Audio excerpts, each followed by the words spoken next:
अब लेक्चर के आखिरी हिस्से का आगाज करते हैं 92C। प्रीवियस पार्ट के एंड पे हमने ये सीखा कि आईटी कंट्रोल्स को डिफरेंट वे में क्लासिफाई किया जा सकता है। क्लासिफिकेशन का एक तरीका है आईटी जनरल कंट्रोल और एप्लीकेशन कंट्रोल्स। तो आईटी जनरल कंट्रोल, ये साउंड ठीक है ना, साउंड चेक कर लीजिएगा। आईटी जनरल कंट्रोल और एप्लीकेशन कंट्रोल। अब लेक्चर के इस हिस्से में हम आईटी जनरल कंट्रोल को डिटेल में स्टडी करेंगे और फिर कल आने वाले लेक्चर में हम एप्लीकेशन कंट्रोल्स को डिटेल में स्टडी करेंगे। और इसके साथ ही हालांकि सिर्फ 2 लेक्चर्स हुए होंगे, लेकिन इन 2 लेक्चर्स के बाद अगर हमने इनको समझ लिया अच्छे तरीके से तो हम इस काबिल हो जाएंगे कि इस चैप्टर के 80% क्वेश्चंस को अटेम्प्ट कर सकें सिर्फ इन 2 लेक्चर्स की बेस पे। यानी अगर हमें टाइप्स ऑफ कंट्रोल पता है और जनरल कंट्रोल और एप्लीकेशन कंट्रोल्स, इनको हमने डिटेल में समझ लिया है, तो जनरल कंट्रोल हम स्टार्ट करने जा रहे हैं। इसमें डिफरेंट कैटेगरीज होंगी और हर कैटेगरी की कुछ एग्जांपल्स होंगी। वैसे तो ये कंसेप्ट याद करने वाला ज़्यादा है और आई कैप इसमें से रिप्रोडक्शन का क्वेश्चन अक्सर पूछता है, लेकिन कभी कभार एक सिंपल सी केस स्टडी भी सेट कर लेता है जिसकी वजह से इसको समझना भी ज़रूरी है। तो अभी हम इसको समझेंगे भी और मेरी कोशिश होगी कि एक एक एग्जाम्पल को मैं आपके साथ डिस्कस करूं डिटेल में, ताकि अगर केस स्टडी में वो टेस्ट करता है तो आप उसको बता सकें कि इस एग्जाम्पल में कौन सा कंट्रोल वीक हुआ। ठीक है, उसके लिए आपको कंट्रोल्स को अंडरस्टैंड करना पड़ेगा। तो हमने अब पढ़ना है आईटी जनरल कंट्रोल को डिटेल में और फिर कल आने वाले कल के लेक्चर में पढ़ना है आईटी एप्लीकेशन कंट्रोल। पहले IT general control category study क्या करने जा रहे हैं, आईटी जनरल कंट्रोल की कैटेगरीज, और आने वाले कल में क्या स्टडी करेंगे, आईटी एप्लीकेशन कंट्रोल की कैटेगरी। अब जनरल कंट्रोल की कैटेगरी, जनरल कंट्रोल्स की टोटल 6 कैटेगरीज है, एप्लीकेशन कंट्रोल की 4 कैटेगरीज है। जनरल कंट्रोल की कितनी कैटेगरी है, 6 कैटेगरी। और जीएस में रखिएगा जनरल कंट्रोल से मुराद ऐसे कंट्रोल्स हैं जो कि बहुत सी एप्लीकेशंस को इफेक्ट करते हैं और दूसरी एप्लीकेशन की इफेक्टिव फंक्शनिंग में उनको सपोर्ट प्रोवाइड करते हैं। तो जनरल कंट्रोल्स जो कि बेसिकली ओवरऑल ऑर्गेनाइजेशन पे अप्लाई हो रहे होंगे, इनकी कैटेगरीज क्या है, 6 कैटेगरीज है। कौन कौन सी कैटेगरीज हैं, एक development and acquisition of IT system, पहली कैटेगरी। दूसरा documentation and testing of changes to program, दूसरी कैटेगरी। तीसरी category prevention and detection of unauthorised changes to program, third category. Fourth category using correct version of program and data file, fourth category. Fifth category access controls to prevent unauthorised access, access controls. ठीक है, और आपको पता है access control का objective क्या होता है, टू प्रिवेंट अनऑथोराइज्ड एक्सेस। और sixth category to ensure continuity of operations. ये 6 कैटेगरीज है। ठीक है, इनकी हेडिंग मैंने आपके साथ शेयर कर दी। अब पहले इनको मैं ब्रॉड लेवल पे टॉप डाउन अप्रोच के मुताबिक सीखेंगे इस कंसेप्ट को। इन हेडिंग्स की एक्सप्लेनेशन आपके साथ शेयर करूंगा, फिर उसके बाद इन हेडिंग के डिटेल में स्टडी करेंगे कि इनके अंदर कौन कौन सी एग्जाम्पल है। सबसे पहली एग्जाम्पल आईटी जनरल कंट्रोल की पहली एग्जाम्पल क्या है, development and acquisition of IT system. IT system में याद रखिएगा हार्डवेयर भी होता है, सॉफ्टवेयर भी है और डाटा भी है। आपके पास आपका मोबाइल एक आईटी सिस्टम है, इसमें हार्डवेयर भी है, इसमें सॉफ्टवेयर भी इंस्टॉल है, उसमें आपका डाटा भी है। तो आईटी सिस्टम में तीनों चीज शामिल हो।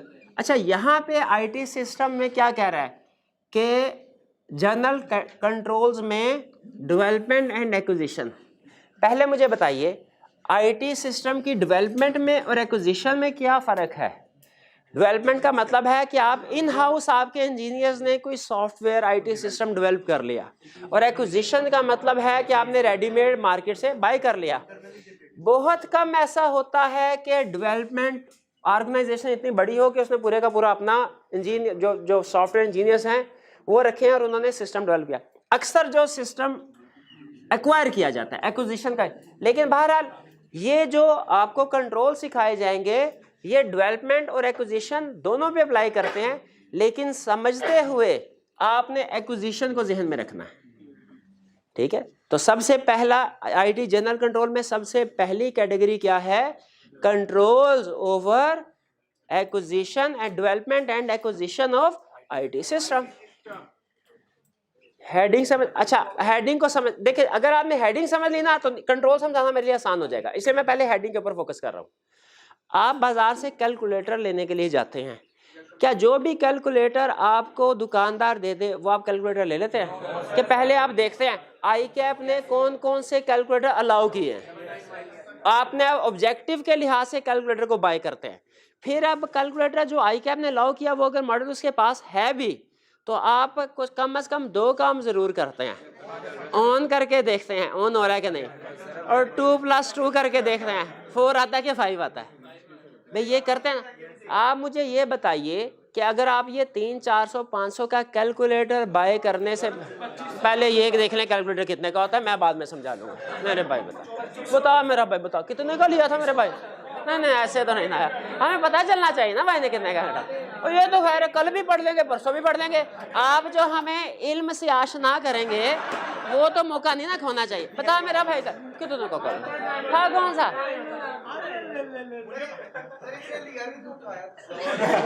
अभी एंड सेशन 2500 का लिया था सर, 3000 पीछे चल के बैठ मुझे तो देखो गुस्सा ना, पीछे चल के बैठ, पीछे तेरी मेहरबानी। अबे रास्ता दे उसका, रास्ता दे, जल्दी जल्दी फटाफट चला फटाफट।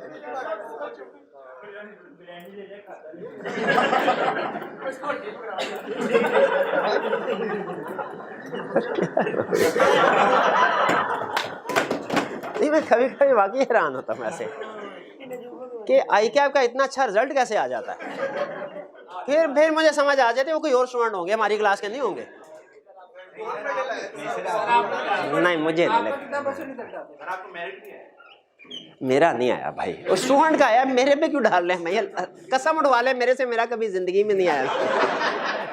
मर के मैं पास होता रहा हूँ यार, मेरा कहाँ से आ गया? स्टूडेंट का है, जिसकी मेहनत है उसको क्रेडिट मिलना चाहिए, मैंने तो कुछ नहीं। हाँ भाई मैंने तो पूरी कोशिश की थी, फिर भी वो पास हो गए तो अल्लाह का होगा। चले जी, development and acquisition of IT system.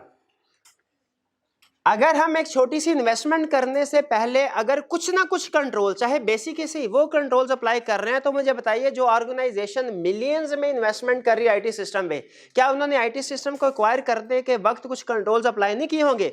बिल्कुल किए होंगे। और ये हमें ये बता रहा है कि आपने जब कभी मिलियंस की इन्वेस्टमेंट करनी है किसी आईटी सिस्टम को इंस्टॉल करने के लिए, और आप चाहते हैं कि ऑर्गेनाइजेशन में आईटी सिस्टम इंस्टॉल हो और आपके पैसे ज़ाया ना हो, तो इन कंट्रोल्स को आपने ज़रूर अप्लाई करना है। अगर इन कंट्रोल्स को अप्लाई नहीं करेंगे, कोई गलत सिस्टम बाय हो जाएगा, ऐसा सिस्टम बाय हो जाएगा जो कि ऑर्गेनाइजेशन की नीड्स के मुताबिक नहीं है, या जो आपका स्टाफ चला नहीं सकेगा, तो वो आपके लिए बिल्कुल बेकार हो जाएगा।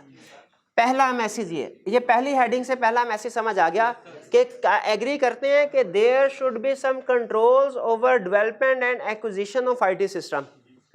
आगे दूसरे लेवल पे चलते हैं, documentation and testing of changes to program. अब बाज़ औक़ात ऐसा होता है कि हम बाजार से रेडीमेड सॉफ्टवेयर बाय तो कर लेते हैं, लेकिन उसमें कुछ हम ऑप्शंस ऐड ऑन करवाना चाहते हैं जो उसमें मौजूद नहीं है। जैसे फ़र्ज़ कीजिए हम रेडीमेड सिस्टम खरीद तो लिया, उसमें कैश सेल की ऑप्शन है, क्रेडिट सेल वाला मॉड्यूल नहीं है। हम उसमें थोड़ा सा उसको चेंज करना चाहते हैं, कैश के साथ क्रेडिट सेल वाली ऑप्शन भी इंक्लूड करना चाहते हैं। तो बताइए क्या ऐसा कभी हो सकता है कि ऑर्गेनाइजेशन ने जो सिस्टम इम्प्लीमेंट किया हो उसमें चेंजेस की ज़रूरत पड़े, प्रोग्राम में चेंजेस करने की ज़रूरत पड़े? क्या ऐसा पॉसिबल है? और अगर प्रोग्राम में चेंजेस करने की ज़रूरत है तो बताइए उसके ऊपर भी कुछ कंट्रोल्स होने चाहिए कि नहीं होने चाहिए? ये दूसरी एग्जाम्पल। पहली एग्जाम्पल क्या है, जब नया सिस्टम आप एक्वायर कर रहे हैं उसमें कंट्रोल्स होने चाहिए। दूसरी एग्जाम्पल क्या है, जब एग्जिस्टिंग सिस्टम में आप चेंजेस करना चाहते हैं तो उन चेंजेस करने के लिए भी कुछ कंट्रोल्स होने चाहिए। इससे एग्री करते हैं? और इस वाले कैटेगरी को कहा जाता है, ये पहले वाली कैटेगरी का मिनी वर्जन है। मिनी यानी इसमें तकरीबन काम वही हो रहा है जो इसमें हो रहा था। फ़र्क सिर्फ ये है कि ये पूरे का पूरा सिस्टम हम नया लेके आ रहे थे, इसमें पूरे का पूरा सिस्टम नहीं बल्कि एक छोटा सा मॉड्यूल नया लेके आ रहे हैं, कोई चेंजेस नहीं लेके आ रहे हैं, लेकिन नेचर ऑफ कंट्रोल सेम होगी जैसी कि यहाँ पे है। अभी तक हमने आईटी जनरल कंट्रोल में दो कैटेगरीज पढ़ी। पहली कैटेगरी कौन से थे? Controls over IT system development and acquisition of IT system, और दूसरा क्या था, controls over documentation and testing of changes to program. इसमें एक्विजिशन का वर्ड सबसे अहम है, जो आपको एग्जाम में केस स्टडी में हेल्प करेगा ये डिसाइड करने में कि किस कैटेगरी में से पूछ रहा है, और इसमें चेंजेस टू प्रोग्राम ये है। लेकिन यहाँ पे एक ट्रिकी थर्ड कैटेगरी ट्रिकी है, सेकंड में और थर्ड में समटाइम्स स्टूडेंट कंफ्यूज हो जाते हैं। थर्ड कैटेगरी क्या है, prevention and detection of unauthorised changes. ये भी चेंजेस वाला है, ये भी चेंजेस वाला है, दोनों में फर्क है। एक चेंज ये है कि विद इन द ऑर्गेनाइजेशन हम खुद अपने सिस्टम को चेंज करें, कि जैसे हम फॉर एग्जांपल अगर बैंक है तो हमने इंटरेस्ट की कैलकुलेशन का फार्मूला चेंज कर दिया। पहले मंथली बेसिस के ऊपर इंटरेस्ट कैलकुलेट होता था, अब हमने सिस्टम में चेंज किया और डेली बेसिस के ऊपर कर दिया। ये है इस चेंज को करने के लिए जो कंट्रोल्स होंगे वो होंगे controls over changes to program, ठीक है। डॉक्यूमेंटेशन एंड टेस्टिंग बेसिकली ये कंट्रोल की टाइप्स है, इसलिए मैं इसकी बजाय वर्ड कंट्रोल बोल, कंट्रोल्स ओवर चेंजेस, यानी प्रोग्राम में जो चेंजेस करना चाहते हैं उसके लिए कंट्रोल्स, ताकि सही चेंज हो। जैसे अप्रूवल होनी चाहिए, अप्रूवल के बगैर थोड़ी चेंज होना चाहिए। एक ये कंट्रोल, एक कंट्रोल क्या है कि कहीं ऐसा ना हो कोई हैकर हमारे बैंकिंग सिस्टम को हैक कर ले और इसमें से चेंजेस करके पासवर्ड सारे रीसेट करके जो अमाउंट्स हैं वो ट्रांसफर करवा ले। अब ये भी सिस्टम को चेंज किया है इसने, ये भी चेंज से रिलेट कर रहा है, लेकिन ये कौन सी चेंज है, अनऑथोराइज्ड चेंज। तो इस चेंज में और इस चेंज में एक ही फर्क है, ये है ऑथोराइज्ड चेंजेस टू प्रोग्राम और यह है unauthorised changes to program. Concept क्या है, ऑथोराइज्ड चेंजेस टू प्रोग्राम होनी चाहिए, ऑथोराइज्ड चेंजेस टू प्रोग्राम होनी चाहिए और अनऑथोराइज्ड चेंजेस टू प्रोग्राम नहीं होनी चाहिए। इन दोनों में बताइए फर्क समझ आया? आगे चलते हैं। कितनी कैटेगरी हो गई? पहली कौन सी कैटेगरी थी? Control over development and acquisition of IT system.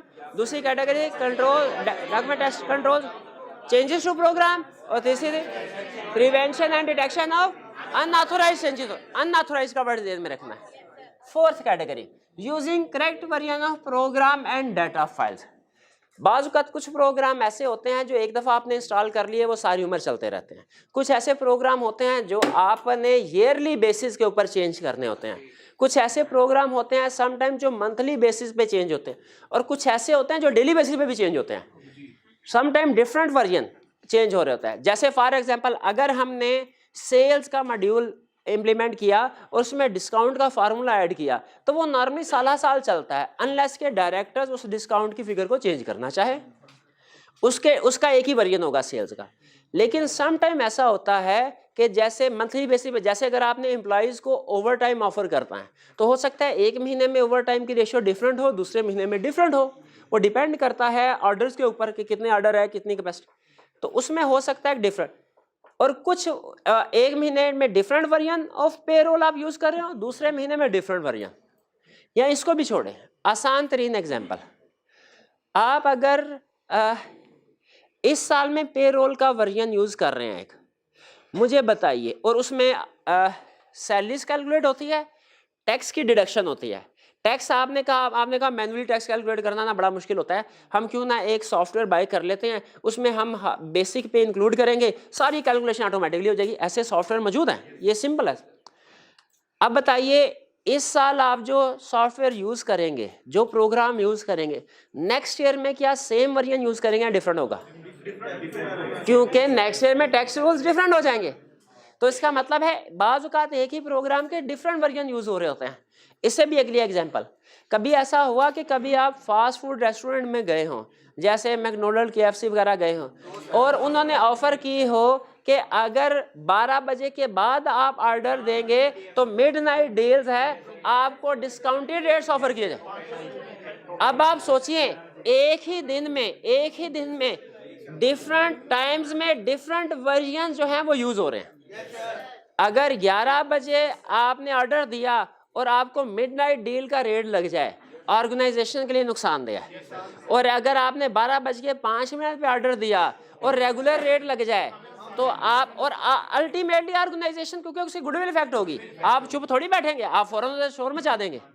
इसीलिए क्या एग्री करते हैं कि सम टाइम ऐसा होता है कि कुछ प्रोग्राम्स के डिफरेंट वर्जन यूज हो रहे होते हैं, तो इसमें क्या हमारे एम्प्लॉयज़ को इसमें इतनी गाइडेंस प्रोवाइड करनी चाहिए, इतने कंट्रोल्स इंप्लीमेंट बिल्ड करने चाहिए कि हमारे एम्प्लॉयज़ करेक्ट वर्जन को यूज़ कर रहे हों, प्रोग्राम एंड डाटा फाइल के करेक्ट वर्जन को यूज़ कर, यानी जो मिडनाइट डील की टाइमिंग है उसमें मिडनाइट डील वाला वर्जन प्रोग्राम जो है वो यूज़ हो रहा हो, और जो रेगुलर टाइमिंग है उसमें रेगुलर वर्जन यूज़ हो रहा हो। कंट्रोल्स होने चाहिए कि नहीं होने चाहिए, ये है हमारी फोर्थ कैटेगरी। ये समझ आती है? ठीक है, तो कितनी कैटेगरी होगी? 4। फिर से बताइए पहले कौन से थे?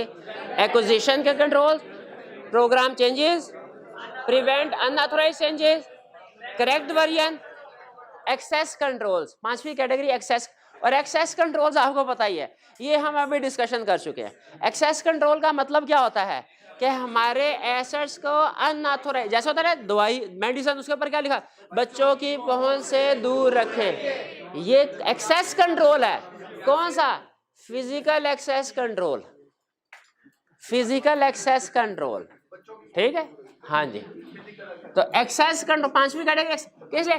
टू प्रिवेंट अनऑथराइज्ड एक्सेस, ताकि अनऑथराइज्ड पर्सन हमारे एसेट्स को एक्सेस ना कर सके। और 6th category ensure continuity of operation, ये भी डिस्कस कर चुके हैं हम कि अगर फर्ज कीजिए अल्लाह करे हमारे सारे के सारे कंट्रोल सही काम कर रहे हों, सारे हम जिंदगी सुकून से गुजर रही हो अलग, लेकिन इंसान को अच्छे की उम्मीद रखनी चाहिए, तो बुरे के लिए तैयार भी रहना चाहिए। तो फर्ज कीजिए अगर ये 5 जनरल कंट्रोल जो हमने पढ़े सही तरीके से इम्प्लीमेंट नहीं हुए, इनमें गड़बड़ हुई और हमारे सारे रिसोर्सेज तबाह बर्बाद हो गए, आग लग गई, सैलाब में बह गए, जल्जला आ गया, चोरी हो गए, कुछ भी हो गया, क्या ऐसा होना चाहिए? क्या ऐसा होना चाहिए कि अगर कोई नेचुरल डिजास्टर आ भी गया जिससे हमारा सारा हार्डवेयर, सॉफ्टवेयर, डाटा सब कुछ उड़ गया, उसके बावजूद हमें जल्द से जल्द रिकवरी होनी चाहिए, हमें अपने ऑपरेशन को जल्द से जल्द कंटिन्यू करना चाहिए। अब इमेजिन कीजिए आधे घंटे के लिए आपका मोबाइल नेटवर्क जो है उसके सिग्नल आना बंद हो जाए और जैज़ वाले ये कहे कि सर हमारा ट्रांसमिशन सिस्टम है उसमें कुछ प्रॉब्लम आ गई है, अब ये 24 घंटे लगेंगे ठीक होने में। हालांकि एक बड़ा आईटी सिस्टम उसको ठीक करने के लिए 24 घंटे बहुत कम है, लेकिन आप यूजर्स के लिए 1-1 घंटा बहुत ज़्यादा है। आप कहेंगे नहीं 24 घंटे नहीं, मैं तो सिम चेंज करने लगा हूँ। तो ऑर्गेनाइजेशन जो आईटी सिस्टम यूज़ कर रही होती है उनके लिए बहुत अहम होता है कंटिन्यूटी ऑफ। आपका बैंकिंग सिस्टम अगर 10 मिनट के लिए भी अपने ऑपरेशन स्टॉप कर देना, लोगों के बड़े बड़े बिजनेस यहाँ डिस्टर्ब हो जाते हैं।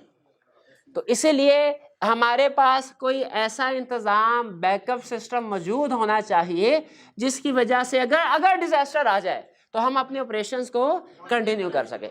ये थे 6 categories of IT general control. ये कैटेगरी समझ आ गया? अगर कैटेगरी समझ आ गई ना, आगे चुड़ियों का काम है। सबसे पहले मुझे बताया पहली कैटेगरी क्या थी? Development and acquisition of IT system. दूसरी category controls over changes to program. Third category controls to prevent and detect unauthorized changes to program. Fourth category using correct version. Fifth category access control. Sixth category ensure continuity of. अब 1 bye 1 चलते हैं। बहुत आसान, सिर्फ आपने समझते जाना है, याद घर जाके करना है, समझते जाना है।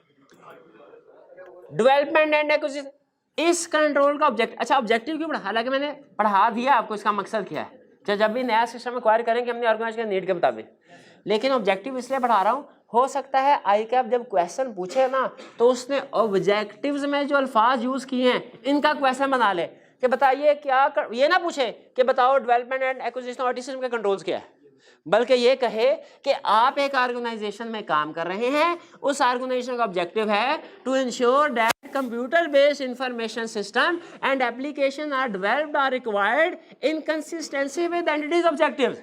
बताइए आप क्या कंट्रोल्स रिकमेंड करेंगे? तो हो सकता है उस वक्त आप थोड़ा सा आप कहें मैंने हेडिंग तो ये याद की हुई है, इसमें ये लफ्ज आ तो रहा है डेवलपमेंट एक्विजिशन, लेकिन बाकी की हेडिंग मैच नहीं कर रही, पता नहीं ये यही कंट्रोल्स हैं कि कोई और कंट्रोल है। तो इसीलिए मैंने ऑब्जेक्टिव भी साथ साथ, आपने ऑब्जेक्टिव्स को भी याद कर लेना एहतियातन।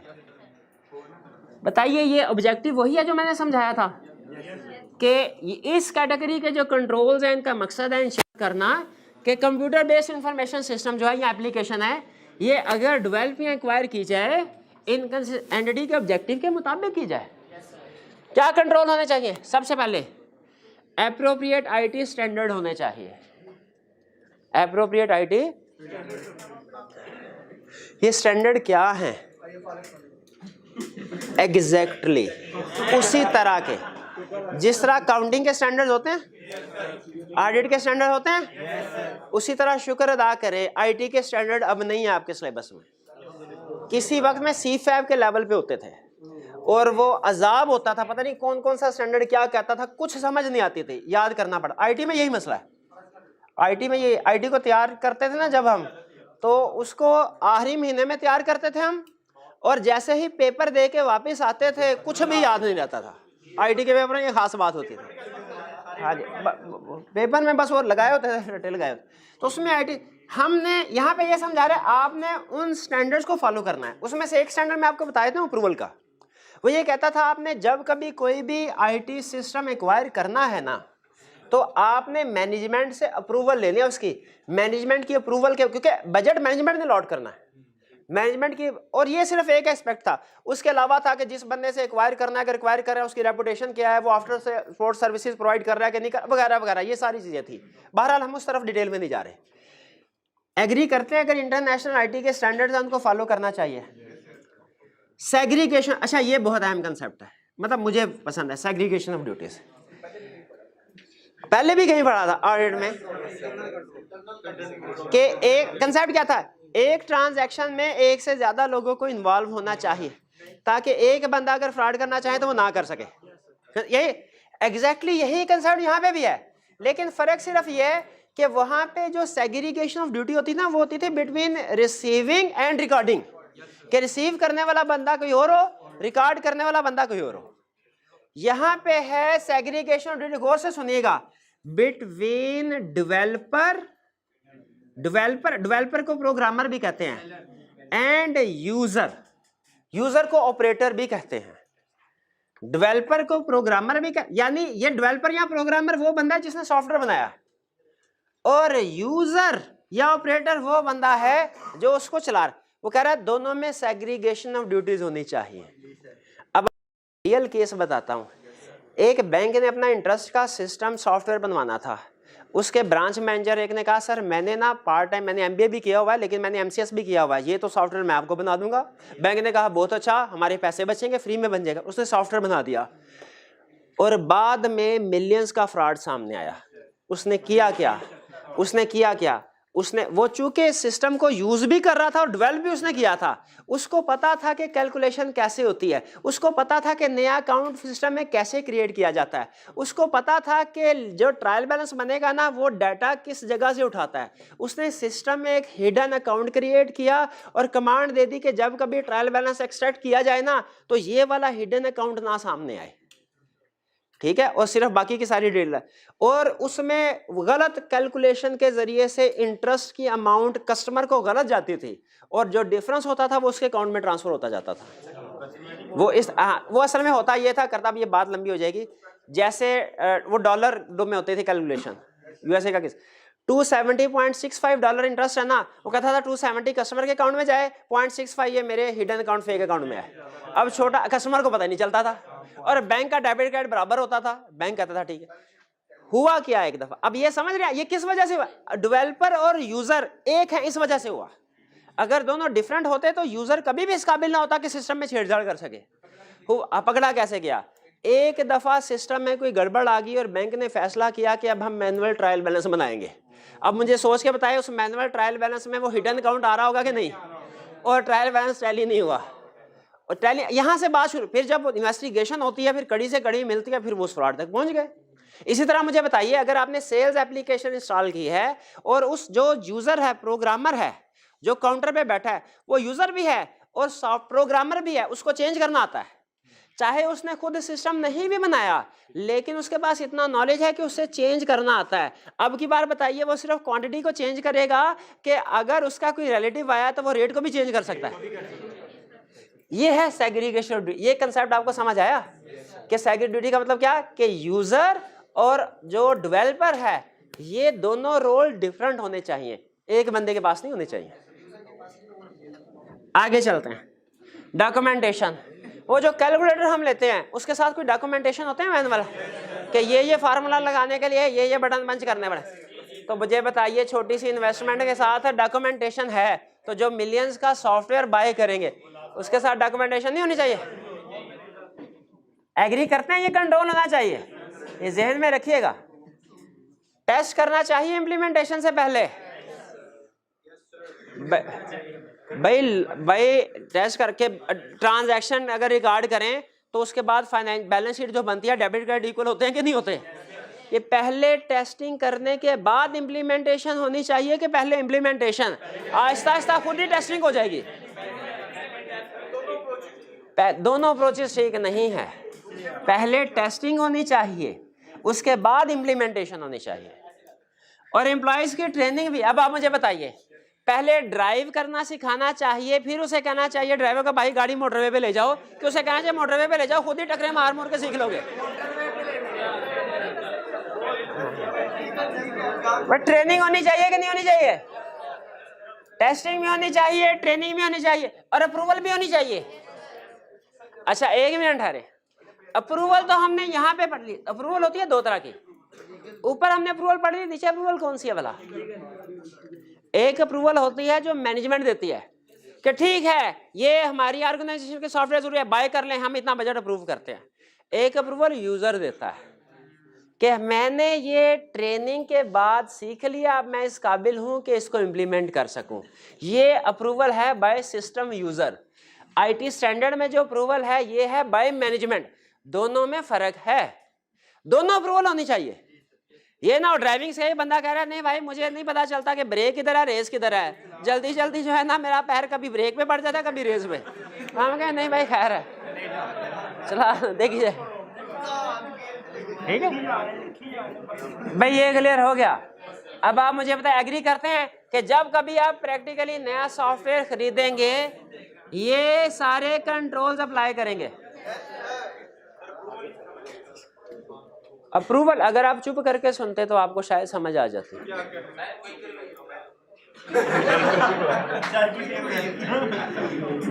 अप्रूवल दो तरह की होती है।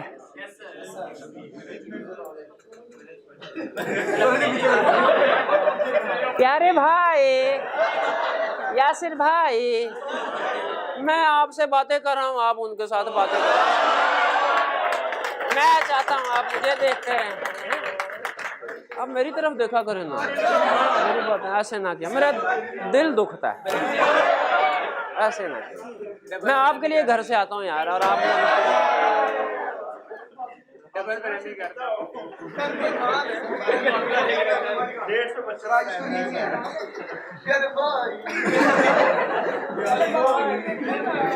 तो ये अप्रूवल है यूजर की, ये अप्रूवल है मैनेजमेंट की, ये यूजर की।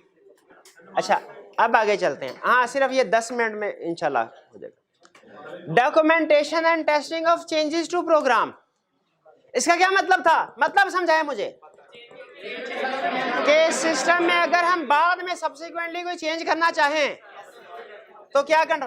To ensure proper development, documentation, testing, training and approval of program changes, यानी ये सब्सिक्वेंट टू एक्विजिशन चेंजेस हैं, सब्सिक्वेंट टू एक्विजिशन चेंजेस हैं।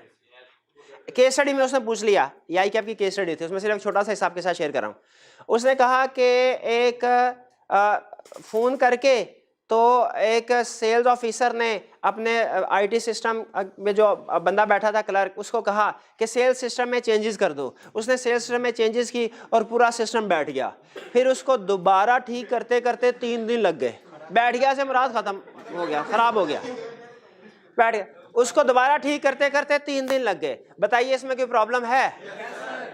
अगर आपने इस केस स्टडी को सॉल्व कर लिया, समझ ले आईकैप की केस स्टडी सॉल्व करने के काबिल है। पहली प्रॉब्लम क्या है? के फोन किया था, बैकअप वाला ठीक है, फोन किया था रिटर्न फॉर्म में ऑथोराइजेशन होनी चाहिए, अब ऑथोराइजेशन होनी चाहिए लेकिन रिटर्न फॉर्म में। और दूसरा प्रोग्राम चेंजेस, बैकअप ठीक है, बैकअप की तरफ बाद में आता हूँ। प्रोग्राम चेंजेस को पहले टेस्ट नहीं किया गया, पहले टेस्टिंग होनी चाहिए, बाद में अगर टेस्टिंग के बगैर इंप्लीमेंटेशन करे तो ये होता है। तीसरे नंबर पे आपके बैठेगा बैकअप नहीं था, वरना 3 दिन ना लगते। तो यहाँ पे ये चेंजेस से पहले अब ये अच्छा, पहला कंट्रोल है सूटेबल जनरल कंट्रोल। इससे आपको इशारा मिल रहा है कि ये document program changes to program acquisition का मिनी वर्जन है, और इसमें जो जनरल कंट्रोल्स हैं एक्विजिशन के तकरीबन वो ही आएंगे। अब देखें, पूरा सिस्टम एक्वायर किया, डॉक्यूमेंटेशन हुई थी, सिस्टम में चेंजेस करने जा रहे हैं, डॉक्यूमेंटेशन होनी चाहिए कि नहीं? पूरे सिस्टम की टेस्टिंग हुई थी, चेंजेस करने जा रहे हैं, चेंजेस की टेस्टिंग होनी चाहिए कि नहीं? पूरे सिस्टम की ट्रेनिंग हुई थी, चेंजेस की ट्रेनिंग होनी चाहिए कि नहीं? पूरे सिस्टम की अप्रूवल फ्रॉम यूजर ली थी, चेंजेस की भी अप्रूवल होगी।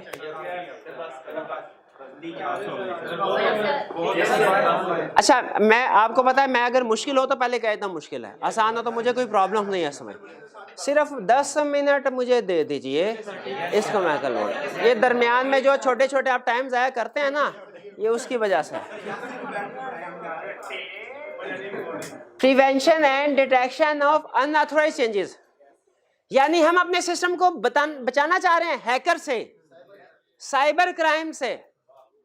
ऑब्जेक्टिव क्या है? To ensure that unauthorised person, जो रशिया में हैकर बैठा हुआ है, जो इंडिया में हैकर बैठा हुआ है, unauthorised person do not make changes in our program, वो हमारे प्रोग्राम को चेंज ना करे, या अपना ही कोई प्रोग्राम बना के ऐड ना कर दें हमारे सिस्टम में। ये बस कर दे भाई, अपने प्रोग्राम ना बनाई जाए यार, तेरी मेहरबानी। एग्जाम्पल्स ऑफ, अच्छा नहीं, अब दोबारा भूल गया मैं क्या बता रहा था। प्रिवेंशन एंड डिटेक्शन ऑफ, क्या हमारे सिस्टम को कोई अनऑथोराइज्ड पर्सन चेंजेस ना कर सके, चेंजेस ना कर। अच्छा ध्यान में रखिएगा, एक है कि अनऑथोराइज्ड पर्सन चेंजेस ना कर सके, एक है अनऑथोराइज्ड पर्सन एक्सेस ना कर सके, दोनों डिफरेंट है। एक्सेस वाला एक्सेस कंट्रोल में आएगा, चेंजेस वाला कंट्रोल ओवर प्रोग्राम चेंजेस में आएगा। सेग्रीगेशन। अच्छा मुझे ये बताइए, ये जो अनऑथोराइज्ड चेंजेस है, ये खतरा हमें सिर्फ बाहर के बंदों से है कि घर के भेदी भी चेंजेस कर सकते हैं प्रोग्राम में? कर सकते हैं। एक पेरोल वाला बंदा था, पेरोल एप्लीकेशन प्रोसेस करता था, उसके अपनी भी सैलरी आती थी, बाकियों का उसने फार्मूला लगाया, जितना आवर्स वर्क किया ना पूरे महीने में, मल्टीप्लाइड बाय 1 के हिसाब से कैलकुलेशन हो। अपना बारी आई तो उसे फार्मूला चेंज करके 1.5 कर दिया।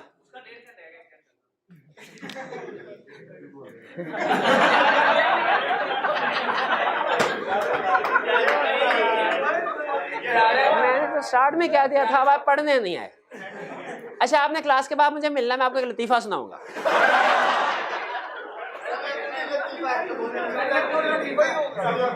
नहीं,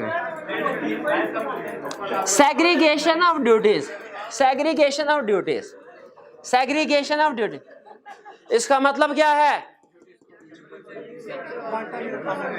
यूजर प्रोग्रामर नहीं होना चाहिए। अगर यूजर प्रोग्रामर होगा वो अनऑथोराइज्ड चेंजेस करता रहेगा। एग्री करते हैं? फिजिकल और लॉजिकल एक्सेस कंट्रोल्स होने चाहिए। फिजिकल कंट्रोल हमारे सिस्टम को अंदर के एम्प्लॉय से बचाएंगे, लॉजिकल एक्सेस कंट्रोल बाहर के लोगों से बचाएंगे। प्रोग्राम लॉग्स होने चाहिए जो कि अगर प्रोग्राम की हर एक्टिविटी को रिकॉर्ड करते हैं ना, अगर किसी ने हमारे प्रोग्राम को चेंज किया तो वो भी रिकॉर्ड हो जाएगा, किसने चेंज किया, कब किया, कैसे किया, कहां से किया, क्यों किया, ये नहीं लिखा होगा लॉग में, ये नहीं लिखा होता। Virus protection and backup, virus protection system होने चाहिए। एंटीवायरस हमें हैकर से बचाते हैं, ठीक है। एंटीवायरस, आपको पता है एंटीवायरस को सुना? हाँ कौन? हाँ बिल्कुल, ट्रोजन वायरस है, एंटीवायरस नहीं है। हाँ मैं नॉर्टन यूज करता हूँ, कोई भी एंटीवायरस अच्छा सा, फ्री भी अच्छे चलते हैं। Using correct version of program and data file, क्या कहना चाह रहा है? Using correct version, there may be several versions of program at a time, the control ensure that correct version of the program is used. क्या control हो सकते हैं? Employ की ट्रेनिंग कर दो, भाई तुम्हारी शिफ्ट है 6 से लेके 12 बजे तक की, तुमने रेगुलर प्रोग्राम यूज करना है। तुम्हारी शिफ्ट है मिडनाइट 12:01 से लेके सुबह 8 बजे तक की, तुमने डिफरेंट वर्जन यूज करना है। ट्रेनिंग और एम्प्लॉयज को बता दिया है किस वक्त उन्होंने कौन सा कर। और अगर बाज़ औक़ात ऑर्गेनाइजेशन में ऑटोमेटिकली सिस्टम के अंदर टाइम बता दिया जाता है, ऑटोमेटिकली चेंजेस, वो जॉब शेड्यूलिंग ऑटोमेटिकली चेंज कर लें। ये ट्रेनिंग और जॉब शेड्यूलिंग तकरीबन एक जैसे, जॉब शेड्यूलिंग से ज़्यादा बेहतर कंसेप्ट समझ आता है। वो मैनुअल है वो IT। सुपरविजन कि मैनेजर देखता, देखें अगर मैनुअली काम हो रहा है, फर्ज कीजिए KFC नहीं, हमारे घर के करीब जो JFC है उसने भी यही ऑफर दिया है। अब उसने IT सिस्टम तो नहीं इम्प्लीमेंट किया होगा, वो तो मैनुअली काम कर, तो वहां पे अगर उसको ट्रेनिंग में बताया हुआ है किसी एम्प्लॉय को कि 12 बजे के बाद जो ऑर्डर है उसमें 10% डिस्काउंट लगाना है, यह है ट्रेनिंग। और जब मैनेजर खुद आके देखे जो पर्ची बन रही है, ये सुपरविजन। और जब पूरा महीना गुजरने के बाद जितनी भी इनवाइसेस बनी है वो देखें, सुपरविजन रिव्यू तो फर्क है। ट्रेनिंग जॉब शेड्यूलिंग ये यूजिंग करेक्ट कोई मुश्किल थी। और physical access controls, access controls दो तरह के हो सकते हैं, फिजिकल भी लॉजिकल, और ये आपको पता ही है। नहीं अब कहें explain with the help of exam. Fences and door locks, दरवाजा बंद कर दिया, इधर इन्वेंट्री पड़ी है, लॉक लगाया, ताला लगा दिया, बताइए सिक्योरिटी गार्ड उधर खड़ा कर दिया, बैठा दिया सिक्योरिटी गार्ड, ये फिजिकल एक्सेस कंट्रोल है जो आपकी फिजिकल एंट्री को रिस्ट्रिक्ट करते हैं। ठीक है, फेंसेस एंड फेंसेस खारदार, हाँ वो आपने देखा घरों के दीवार पे लगा दिया खारदार तरह। फिंगरप्रिंट, अच्छा डोर लॉक, अच्छा जो डोर लॉक होते हैं ना, ये मैंने वो बड़े बड़े ताले भी हो सकते हैं चाबियां, और ये बाज़ औक़ात फिंगरप्रिंट से खुलना है। और अगर आप वो इंग्लिश मूवी में देखें, वो बाज़ औक़ात वो आंख को स्कैन करते हैं, उससे भी, तो वो बायोमेट्रिक सिस्टम भी हो सकता है, फिंगरप्रिंट भी हो सकता है, बायोमेट्रिक भी हो सकता है। हमेशा नहीं पहुंच फिंगरप्रिंट, वो कहते हैं ये पानी का गिलास पीजिए, और फिर गिलास को वो वॉशरूम में ले जाके वो स्टिकर लगा के फिंगरप्रिंट कॉपी करके,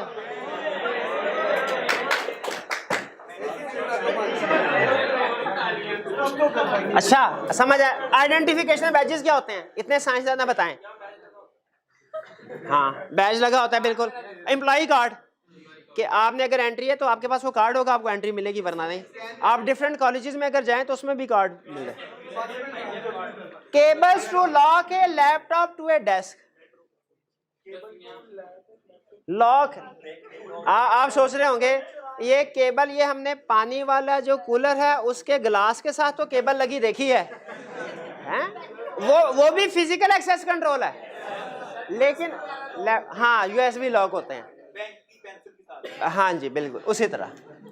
सर्विलेंस वीडियोस, सर्विलेंस वीडियो, ये भी फिजिकल को, चूंकि ये है वैसे इलेक्ट्रॉनिकली इसमें, लेकिन चूंकि ये फिजिकल एंट्री को रिकॉर्ड कर रहे होते हैं, इसलिए उसने फिजिकल एक्सेस कंट्रोल। और अलार्म, अनऑथराइज्ड पर्सन आए फौरन अलार्म बन जाते हैं।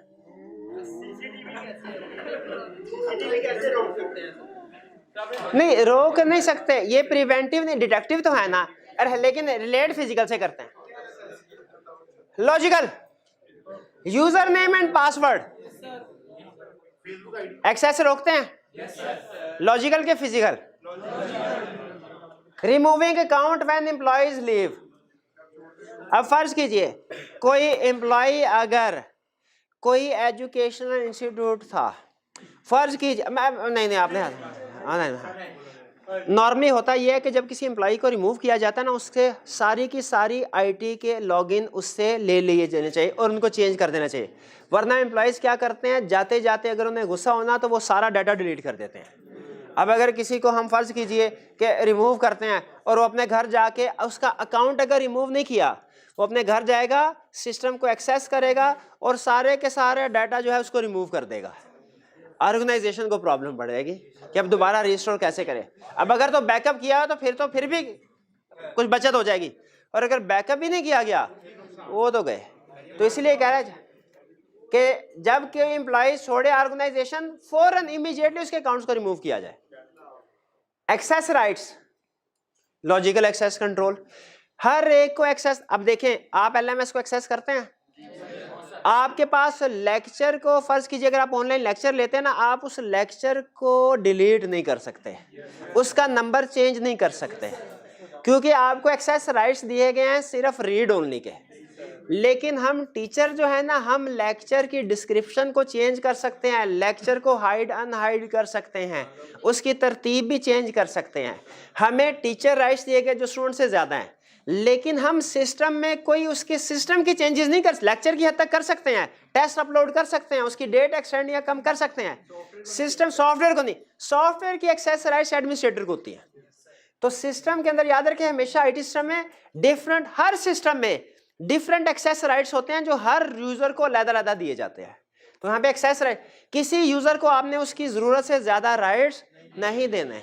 अगर आपको टीचर के राइट्स मिल जाए ना, तो आपका काम नहीं भी है, फिर भी आप लेक्चर के साथ छेड़छाड़ करते रहेंगे। इसका नाम ऐसे नहीं, ऐसे होना चाहिए था, इसकी डिस्क्रिप्शन ऐसे नहीं, ऐसे होनी चाहिए थी, नहीं इसकी तरतीब ये नहीं, ये पहले ऊपर। तो इसीलिए हमारा हर एम्प्लॉय को हमने एक्सेस राइट्स जितनी उसकी जरूरत के मुताबिक है। एंटीवायरस फायरवॉल इंस्टॉल होने चाहिए।